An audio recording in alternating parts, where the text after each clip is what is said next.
Welcome back to Old School Sports and our Out of the Park Baseball 25 series, Can We Save the Oakland A's? And we are in the maybe third or fourth inning of what will be a pivotal offseason for us here in Oakland. We only received a one-year extension after a disappointing 71 and 91 season. We're not definitely set up to do well in our goals for this upcoming season. You can see increasing fan interest we've done nothing with thus far. Hopefully we can get to a winning record, although that's an 11-game improvement from where we were a year ago.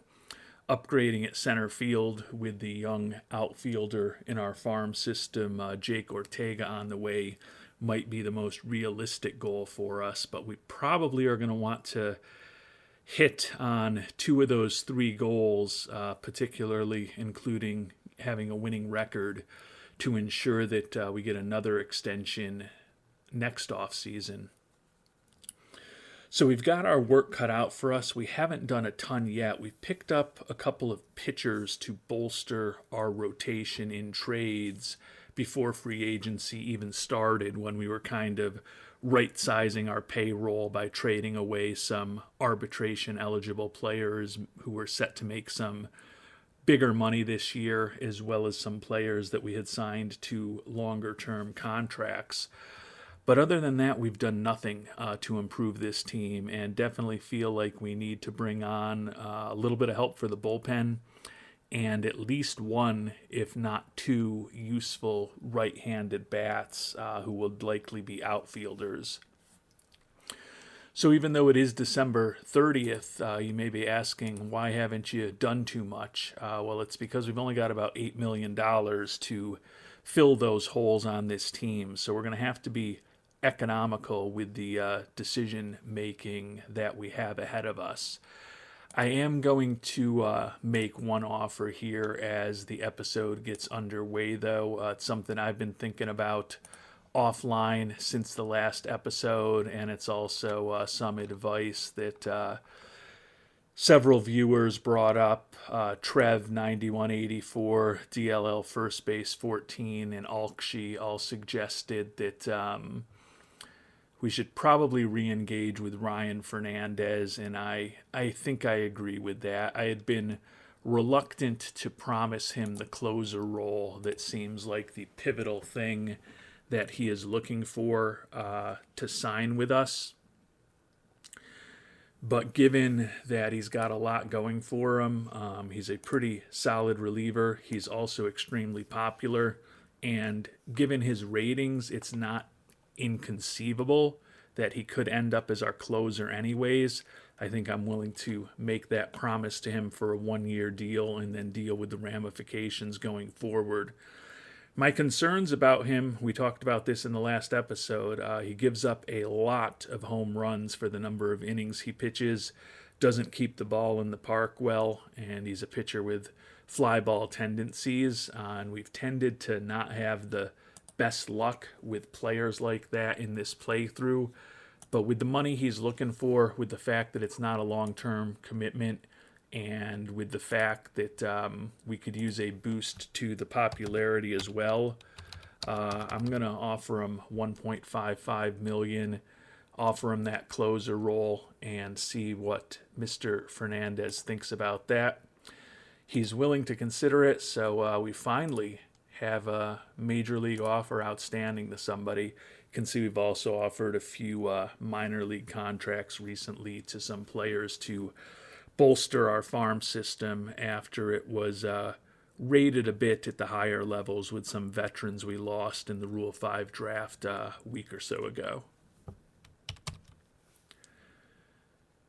And I've mentioned that outfielder who can potentially help us, preferably a right-handed hitter, is another thing that I'm looking at.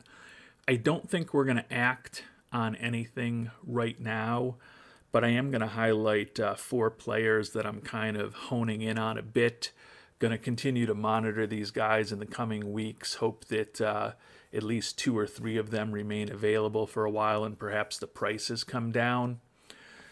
Alexander Canario, left fielder, not all that incredible defensively, but he is a guy who does potentially have 60 home run power against left-handed pitching, decent gap power as well. Don't love him. $2.4 million. I think he's one of the less interesting options among this group. But he is a guy who has put up a 116 WRC plus over the course of his major league career against left-handed pitching. So that was not just against majors. That was against majors. I messed it up. So he's been effective against lefties over the course of his career. Given that he's really just kind of a power guy, not that great defensively, can't fill in for us in left field, I think he's probably one of the options that's lower on my list, but a guy that I'm going to continue to look at.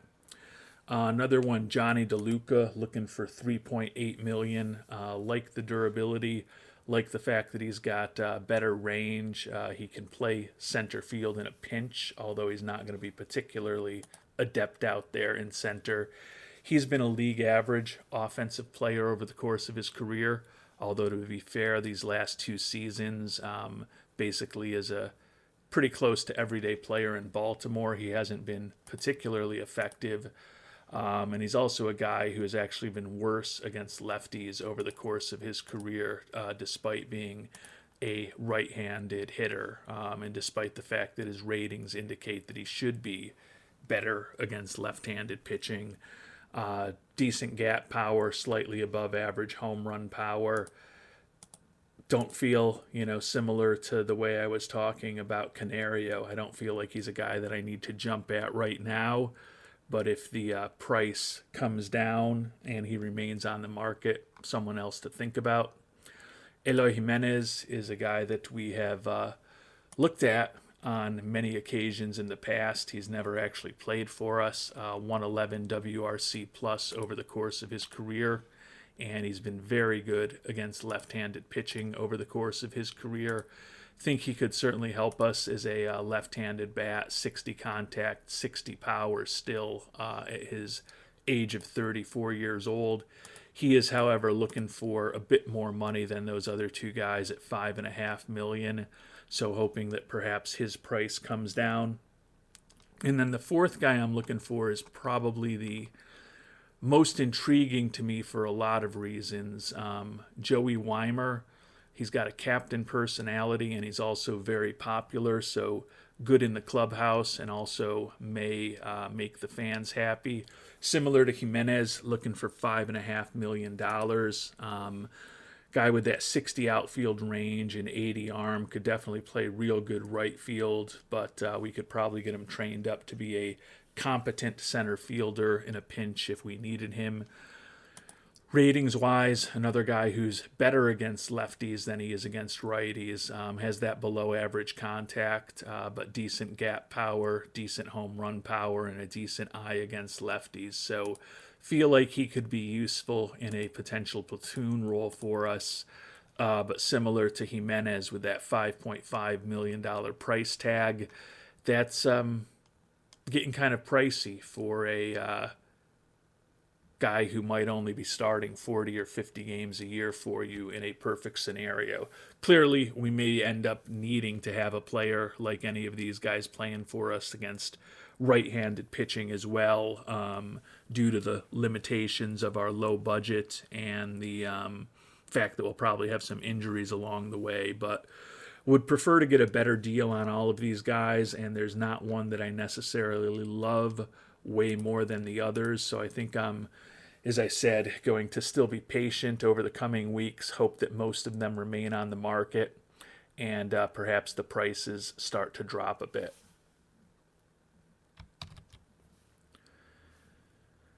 And we took a look at the end of the last episode at some of the interesting names in the potential international amateur free agent class. Appreciate everyone who shared their thoughts on which direction we should consider going. We'll talk about that a lot in a couple weeks of game time when we get to the beginning of the IAFA period on January 15th. Did just before we even begin moving forward in the game, want to talk about something that both John Lambert and Joe Random Sports brought up, and that was with the fact that this class doesn't look as robust as some of the others. They both suggested potentially using some of our IAFA money in a couple of weeks to maybe help us get some trades done with guys who can help us, and I definitely like that idea conceptually. I think this is a very good year to consider doing that since we've got as much IAFA money as anybody, and I'm not really in love with anyone in the class. My only concern, and hopefully it's something that a few weeks from now we'll be in a better situation than we are right now, is that we did have to bring on a new scout a little over a month and a half ago. So unfortunately, we don't have the majors and the minors scouted as robustly as they normally would be. So there's a lot of guys we might consider bringing onto the team where we're not going to have very high scouting accuracy, and that will slowly get better through normal scouting. We can certainly have our scout target some guys that we might be looking for. So I think that is a potentially interesting path for us. I don't think we're going to trade all the money away. I think we'll try to bring on a few guys and maybe have a more diversified class than we typically have. But if $1 or $2 million of that IAFA money can ultimately help us bring on a player who can help this team win this year, I think that could be a good use of some of those funds, and certainly something we'll be exploring possibly in this episode and certainly in the next episode if I guess it depends on how far we get in the IAFA period here.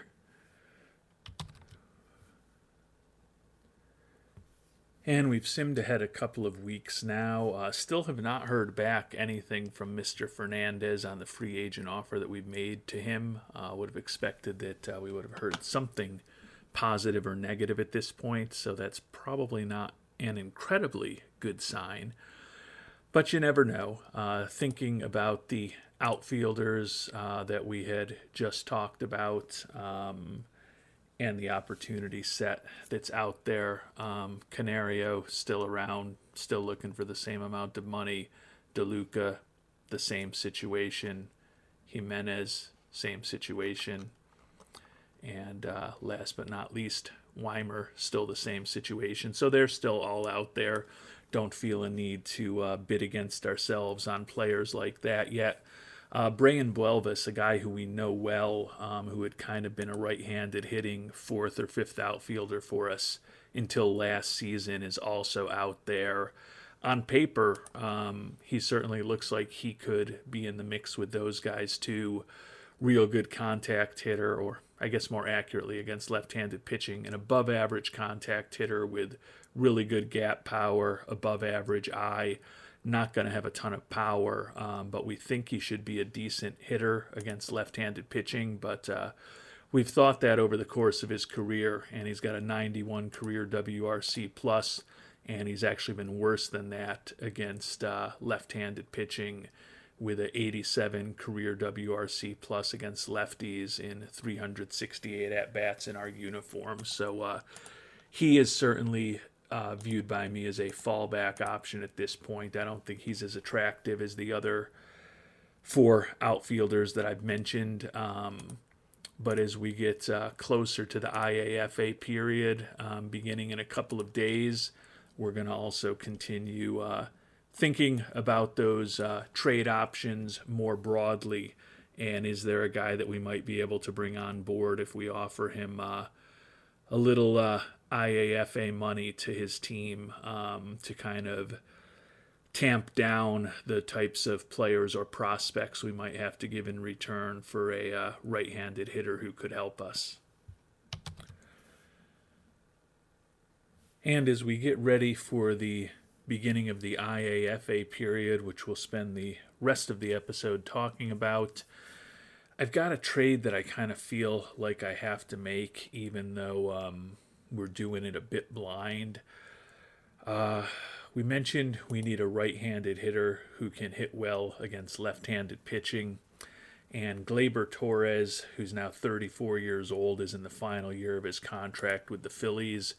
But the Pirates had retained 80% of this big contract. And if you look carefully at the screen we were just at, you can see we've got a deal where the Phillies will retain the other 20%. So we'll basically have him for free this upcoming season, which is a pretty good price for a team with our budget and payroll. Issue is that we've only got average scouting accuracy on him, but he is a 12-plus year Major League veteran at this point, and looking at his batting stats in recent years, he's generally been, over the last half of his career, a average-ish overall Major League hitter. But against left-handed pitching, he's generally been well above average, except for that 2027 season in Pittsburgh.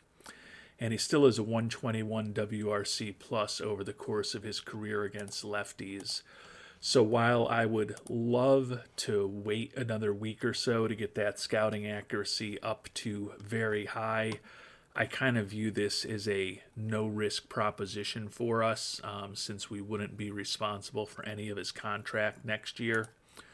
As I mentioned, we'd get the Phillies to retain that 20%, and we basically just have to give them 3 4A players in return: Ramon Laureano, Thairo Estrada, and Tanner Houck, who are all similar age to Torres. So no huge guys moving here, but Laureano, Estrada, and Houck were all guys who are going to be on our AAA team or perhaps our AA team. No real chance that those guys would make our Major League team. Whereas right now, bringing Torres on board gives us a guy who, if he makes the 26-man roster, would certainly be playing for us against left-handed pitching. And although he's not great defensively anywhere, he does have the versatility to play just about anywhere in the infield or the outfield, and should have plus contact, plus power, and a plus eye against left-handed pitching. So I kind of think it's a move that we've got to make. All 4 of those outfielders that we've talked about are still on the market, but this just gives us a little bit of an insurance policy, another player to bring into camp. I was hoping it might be a total windfall for us and he might have some popularity, but unfortunately GT at this stage in his career is not incredibly popular. But it seems like a deal that we still have to make, since, as I noted, these 3 guys aren't going to be on our Major League team, and Torres very well could be. So we're going to go ahead and complete that trade, and as I noted, it's very conceivable to me that Torres could end up on our 26-man roster in a regular spot somewhere against left-handed pitching. He's got the versatility to fill in against righties if we need him to. We're not going to be paying him anything, so no impact on our payroll, and it's a little bit of an insurance policy if we can't track down through a more impactful trade or through free agency a player who might be better than him. And as I noted, it is the start of the international amateur free agency period. Appreciate all of you who have taken a look since the last episode and shared some thoughts with us on where you would go. The general consensus was kind of what I thought about this class. In general, our worldwide scouting kind of views it as a meh class. Not all that exciting. Definitely some less interesting ceilings on these players than there have been in previous classes. That being said, there still was a ultimate general consensus on which direction we should go. You will note that our scouting accuracy is not generally very good on a lot of these players, and we have switched up a few of the guys that we brought into camp this last time around, but the first camp back in October was actually run by our former scout, and so when he left us following the World Series, it seemed like we were basically back to square one with a lot of these guys, unfortunately. So not going to be knowing as much about this class as we have in previous years. But I guess the one positive thing is that we don't think it's as good a class overall as some of those previous years were. So I do think this year may be a year to go for some more bargain-oriented players and perhaps use some of that IAFA money on a trade if there's someone who's interesting to us in the coming weeks when that money is its most valuable. Still waiting on a few more scouting reports of guys who we think could help the team. So trying to balance our need to have as accurate scouting information as possible with the fact that the IAFA money is certainly going to be more valuable to teams we could be trading with today and a week from now than it will be 2 or 3 weeks from now. A couple of pitchers to highlight. Jesus Escobar is a guy we didn't bring into our last camp, but we have put him on our scouting report for the future. He's a guy that Jeansy really liked. Jeansy thinks he can be a good pitcher. I kind of think he can be a fine pitcher if he fully develops. But given that he's looking for $3 million, I don't think that's a direction we're going to go this year. Jesus Figueroa is a guy who we just brought into camp for the first time. The stuff he has is exceptional. He is a pure reliever, has a couple negative personality traits. But Red Army Figueroa is a guy who Daniel Peter liked and not looking for a ton of money, and he's very easy to sign, so he could be a guy to mix in with some other low-cost prospects if we go for a more diversified class.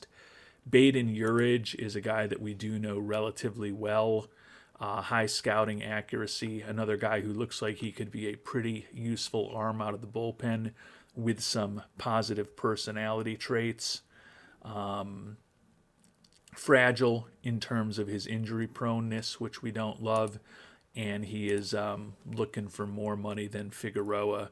And Figueroa, in addition to Daniel Peter, not my four-ply, also kind of liked him a bit. So I tend to think just in terms of the finances, if we go for a pitcher, it's probably to roll the dice on Jesus Figueroa. And there were 3 position players who ended up being somewhat popular with our scouting team. I'll talk about the other guys first, including a couple that are really new additions to our list of players that we're scouting. Andres Rivera is a guy looking for $1.1 million, but we don't think he's got incredibly high potential at this point, and we do have high scouting accuracy on him now. Might be a guy to mix in as a fallback if we strike out on the majority of our initial players, but probably not someone we're going to focus on right away. Otavio Soles is a guy that we just brought into our most recent camp. 17-year-old, looks like he could be a slightly above average hitter. He's durable, probably quite honestly is really a first baseman when all is said and done, although he can play-ish some other infield positions, but only looking for $200,000, so a guy that we could potentially layer in. Similarly, Nelson Cornejo, who's only looking for $180,000, is a guy that we've scouted more recently. Kind of similar, a bat that looks like it could be a little bit above average, not really a position to play, does have some positive personality traits, and he's not looking for a ton of money. So from that perspective, if we just go with volume and a number of prospects, Soles and Cornejo might be in the mix. Jesus Arriaza, guy we talked about last episode, a solid prospect. I think he's better than both of the guys that we just talked about, but he's also looking for 10 times more money than the 2 guys just we talked about. And Juan Frere, another guy that I like, a better bat than anyone that we've talked about, but he's also looking for $3 million. He's solid, but I think he doesn't look so great to me that I'd kind of be more inclined to bring in 4 or 5 different guys who might not have the same kind of ceiling and hope that we can at least hit on 1 or 2 of them rather than rolling the dice completely with a guy like Frere. And if it works out, great, but if it doesn't, you're kind of left with nothing. And the most popular player with those of you who shared your thoughts with me was definitely Albert Badia, largely because of the fact that he is very economical. He's a 4-star prospect who says he's only looking for $200,000. So my thought is if we come in real strong above that by a pretty significant percentage, maybe we can lock up one of the top prospects in the class without spending a ton of money. He's also, I think, the only guy that we have very high scouting accuracy on him at this point. But he was the choice of most of our scouts. Hodor, Paul West, Jarek Braxton, DLL First Base 14, Wyme 943, Alkshe, Daniel Peters, Kevin McDowell, all kind of thought that Badia was a smart direction to go, given a bat that looks like it could have some pretty interesting power, a glove that is capable of playing third base, high work ethic, not a prospect that I or I think any of you were really in love with, but just in terms of the economics, he was a pretty popular choice. Wilson Pedraza, the center fielder who's looking for $2.8 million, was liked by Not My Four Ply and Wyme 943. I think he certainly has a better bat than Badia does. The question is just the value. He's not that great defensively. He's certainly not a center fielder. And although the high end of his bat, if he fully develops, is potentially better than Badia, it's kind of similar to what we were talking about with Frere. Do we go with only a Pedraza or only a Frere, or do we go for a Badia and a Cornejo and 1 or 2 of the pitchers that we've talked about? Go with a more diversified class. But before we get to that decision, there's one more player who was the second most popular out there, and that's the center fielder David Grijalba, who's the only 5-star prospect in the class according to our scout. Jeansy, Alkshe, Kevin McDowell all liked Grijalba quite a bit, which I get. Probably has the most well-balanced bat in this class, with potentially well above average contact, gap power, and home run power. Has the range to play a number of positions in the outfield, although his arm isn't that great. Although he doesn't have good instincts on the base paths, he probably does have enough speed that he can take some advantage of that gap power. He's looking for $2.2 million, so he's at a manageable level, I would say. Certainly not a bargain, but a guy that could certainly be layered in with some other prospects if need be. So I think I agree with our scout and think he has the highest ceiling. The question is just the value of Grijalba compared to some of these other players that we've talked about. And I've been perusing the trade market offline for quite a bit of time since the last time I was spending time with you, and it doesn't seem like there's a ton of great trade options, and it also doesn't seem like our IAFA money is incredibly highly valued right now. So I think, at least initially, I'm going to be willing to spend a good chunk of it, or at least try to spend a good chunk of it. We are going to make an offer for Jesus Figueroa.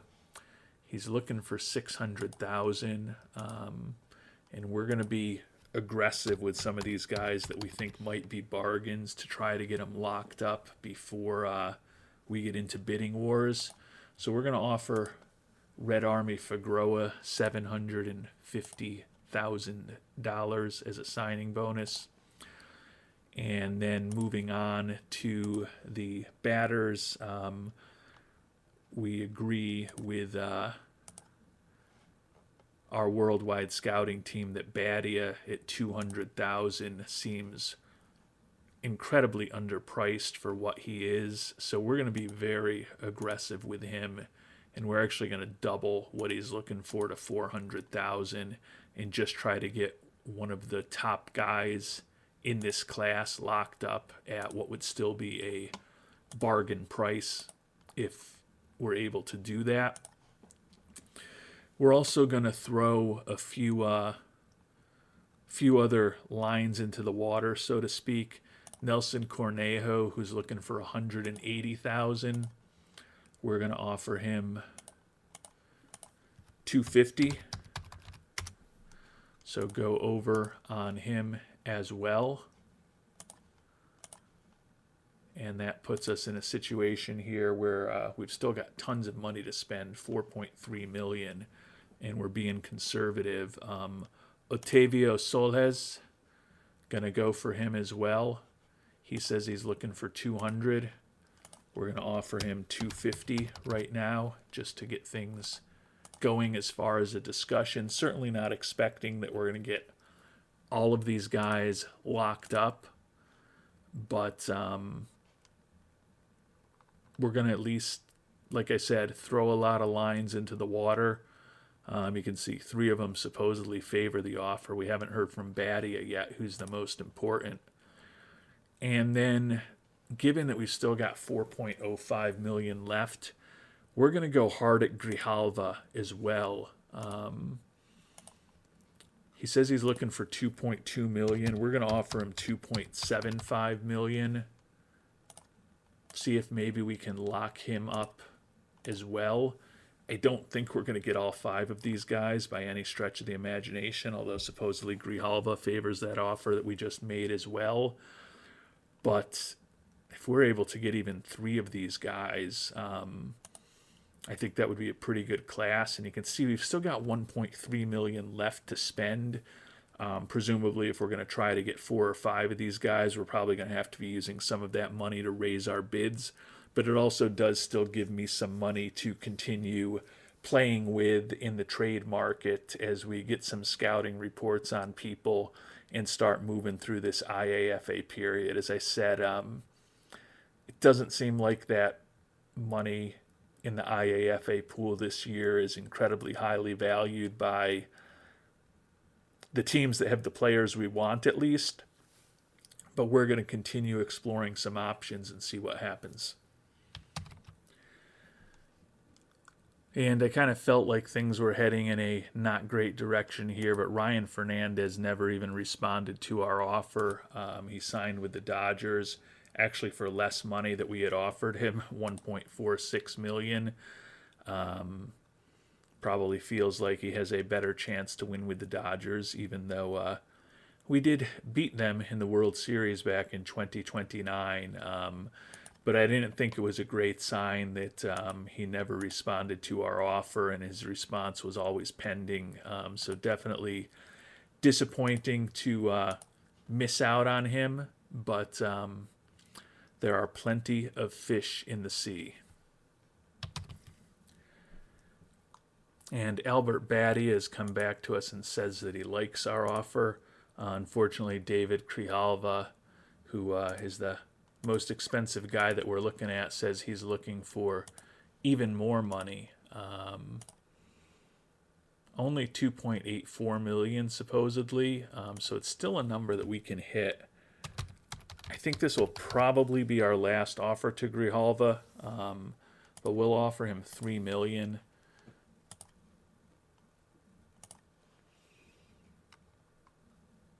Waiting to hear back from him. Allegedly, all 4 of the other IAFA guys favor our offers right now. I have been kind of continuing to peruse the trade market and use some of that potentially excess IAFA money to get a deal done, but right now there's not a deal that I'm incredibly excited about, unfortunately. And the Grijalva supposedly likes our offer. So again, that puts us in a situation here where all 5 of the IAFA guys that we've made an offer to reportedly favor those offers right now. I certainly don't think we're going to go 5 for 5, but that would be quite a class, given that we're not really all that impressed with this class. But if we could get 5 solid to top-end prospects in the context of this class, certainly would be a pretty good result, all things considered. And Mr. Grijalva has come back and says he's looking for even more money, $4.7 million at this point. So, although in theory we could afford that if we bailed on a bunch of these other guys, I think it's probably time for us to pivot to some less expensive options. And while we're still waiting to hear what happens with Figueroa, Baden Urich, the relief pitcher out of Australia, says he's looking for $1.4 million. He's a guy that we're going to go under, since it doesn't seem like there's a ton of demand for him. $1.15 million he's willing to consider. So we'll get that offer out there to get a 5th offer live. And we'll see if maybe we can start locking up some of these guys. And some good news and some bad news. Albert Badia, not shockingly, even though he said he was looking for 200 and we offered him 400 as one of the top prospects in the class, is asking for more money. But we did get Otavio Solhes, Nelson Cornejo, and Jesus Figueroa signed. So Solhes, if you remember, second baseman who looks like he could have potentially slightly above average bat, some positive personality traits. He's durable. Cornejo, another guy, potentially a slightly above average bat, high leadership and work ethic. And then Jesus Figueroa is, at least in terms of his stuff, one of the highest end prospects in this IAFA class pitching wise. He's only going to be a reliever, and there's no guarantees he makes it as a major leaguer, but like bringing those 3 guys on board. And so we've got 3 guys that we kind of like signed. Still got the offer out to Urich, and we still have plenty of money with the fact that we have moved on from Mr. Grijalva to engage with Albert Badia. Ooh, our international complex is full, so going to have to promote some of these guys who are going to be in the DSL up to that team right now to give us some more capacity there. All right, we've cleared up the long jab at our international complex, and we can now re-engage with Mr. Badia. Says he's looking for 530 right now. We've got plenty of capacity left, so we're going to go at 650,000 and just hopefully try to get him signed sooner rather than later. So that puts us in a position where we've got offers now outstanding to Urich and Badia, and still plenty of money to try to use in a trade if there was an offer out there. Just haven't come across anything that seems to work yet. And Mr. Badia says he likes our offer. David Grijalva has signed with the Cardinals. Ended up getting $4.9 million from them. So not a number that we were willing to hit or able to hit at this point with the other offers that we have made. We did just get a scouting report back on Lyon Richardson. Right-handed reliever, some nice personality traits, throws in the high 90s, extreme ground ball tendencies. Certainly not a great pitcher with an 84 ERA plus and a 123 FIP minus over the course of his career. But he is a guy who's very popular nationally, extremely popular locally, might give us a little boost in fan interest. It says he's looking for 1.9 million and he wants to be guaranteed a closer role. Very similar to the discussions we were having with Fernandez, although we don't like Richardson quite as much. $1.5 million with no guaranteed role. He's really insistent on getting that closer role. At this point, I would like to get another arm on board. I'm not claiming that Richardson is great. I'm bringing him potentially on board for his popularity as much as anything else. About 1.5 million in a closer role. What'll he think about that? And he's willing to at least think about it. Again, I don't think Lyon Richardson is a great guy, but he could potentially give us a little boost to our fan interest, which wouldn't be the worst thing for us at this point. It's been a little while since we checked in on the outfielders. Canario still out there. DeLuca still out there. Jimenez still out there, and Jimenez demand has actually gone up. Maybe his agent doesn't understand supply and demand all that well. And Joey Weimer is also out there as well. So all four of the outfielders that we've been kind of monitoring are still potentially available, and certainly the trade we made for Gleyber Torres can help us be a little more patient.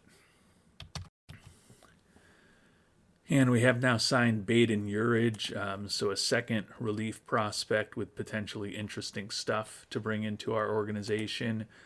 Still kind of waiting on Badia, who was probably our favorite guy and certainly the most favorite guy of our worldwide scouting department. So we've signed 4 IAFA guys already, and we're still waiting to hear back from Mr. Badia. And Badia is signed as well. So now we have a 5-person international amateur free agent class this year, including several guys that we liked a lot and a couple of guys that our viewers liked a lot in Badia and Figueroa. And we are still in a situation where we're a bit over a week into the IAFA period, and we've still got $2.65 million left that we could potentially spend. I'm guessing Wilson Pedraza is going to be looking for more than we have. Well, our complex is full again, of course, so we're going to have to address that. Well, we'll do that first, but then we're also getting to the point where we're going to finish up this episode. Still have a lot of work to do. We still have a decent amount of money to spend. And the preseason is going to be beginning in just a couple of days. Since we haven't spent much, haven't really spent anything as far as our money that's available, or haven't spent anything materially, although we do have that offer outstanding to Mr. Richardson. I don't think ownership will take the money away this quickly because we haven't spent it, but dealing with crazy Mr. Fisher, I guess that's always a potential result. And Wilson Pedraza, who was also popular with a few viewers and is one of the top ceiling prospects available, said he was looking for $2.8 million.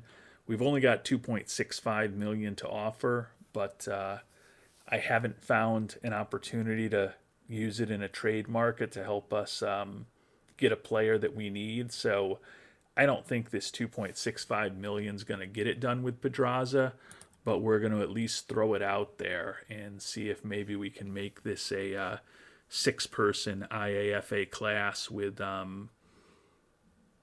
6 of maybe the 15 or 20 players in the entire class that we thought were the best.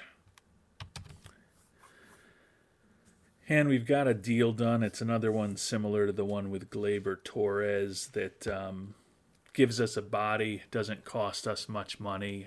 Jordan Romano, who was briefly with us a couple of years ago, is in the last year of his contract. He's available. He was brutal with us in the short time that we had him, with a 6.66 ERA over an admittedly small sample size of 24 and a third innings pitched. But he's basically available for essentially nothing if we add in another player. Have to give Phil Clark and Kevin Biggio, along with a borderline prospect to get him done. We're going to add Ignacio Zaragoza into the deal. Don't think his control is ever going to allow him to be a player that we would want at the major league level or could perform at the major league level. He's also fragile physically. So we're going to add Zaragoza into the deal and complete this trade, and that'll allow us to bring Romano into camp to also compete for a spot in our bullpen.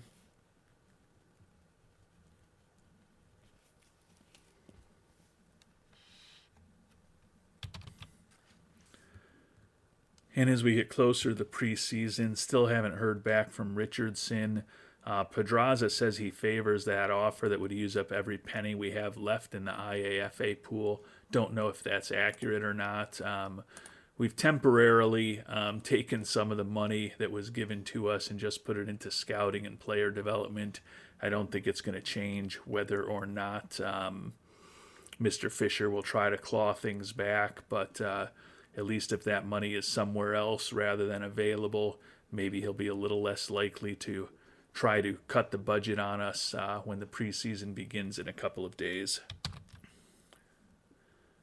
And I don't know if that little move worked out for us or not, but he actually raised our budget to $150,000. So that gives us even a little more flexibility here now that the preseason is underway. Richardson says he likes our offer at this point. We've also brought on a few other guys into our minor league organization. So now with the budget of $150,000 or $150 million, we've got some money to potentially play with. Obviously, the highest end of the market isn't available in free agency anymore, and we still haven't done anything to impact fan interest. But Richardson supposedly favors our offer. Pedraza is another IAFA guy, supposedly favors our offer. And now with the money we have, a guy that we've been kind of eyeing on the margin, Shane Baz, only have low scouting accuracy on him, unfortunately.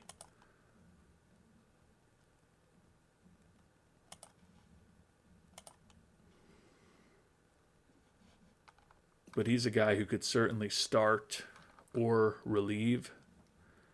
He didn't pitch in the majors at all last year, which is certainly a fear.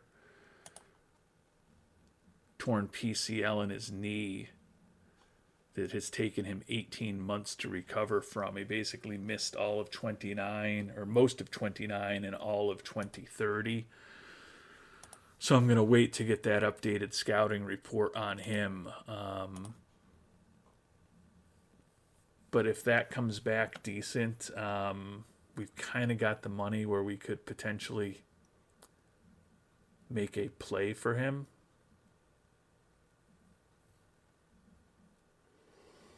And there's still options among the hitters as well.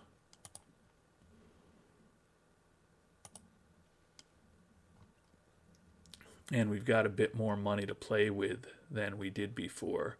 I don't think there's necessarily any true difference makers. Thomas Sagese, 20-year-old, decent infielder, another right-handed hitter. Pretty interesting bat against left-handed pitching.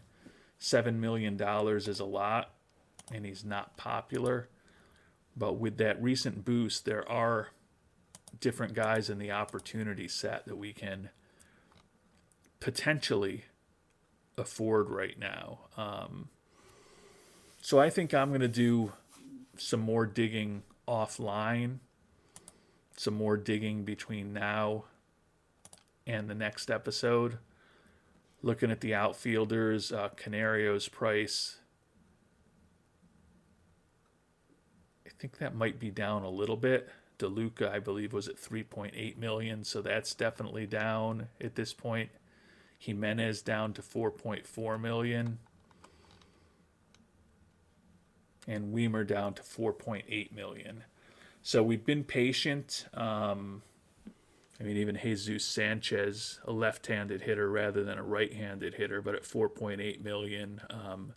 Andy Pages, we mentioned previous episode, haven't talked about him in this one, but certainly we'll offer him a minor league contract, and there's probably some other minor league contracts that we're going to want to offer as we dig into things a little bit more. So with that late budget boost and the fact that we've been patient, I think there's definitely going to be some opportunities to bring on some guys who could certainly make our team through this preseason period and into spring training.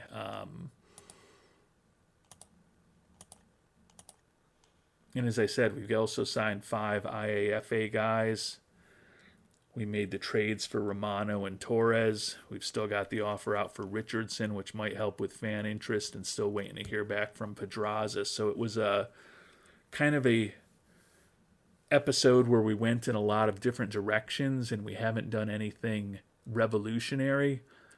But I think with this little boost that we got to our funding and the fact that we've been patient and there's still a lot of interesting players on the market, hopefully we'll be able to add a couple of guys who can help us in the next episode. Would love if there was a trade out there.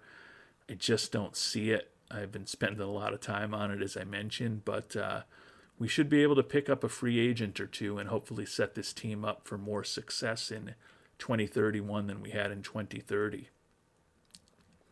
Until our next episode, thanks so much for watching, and hope you have a great day.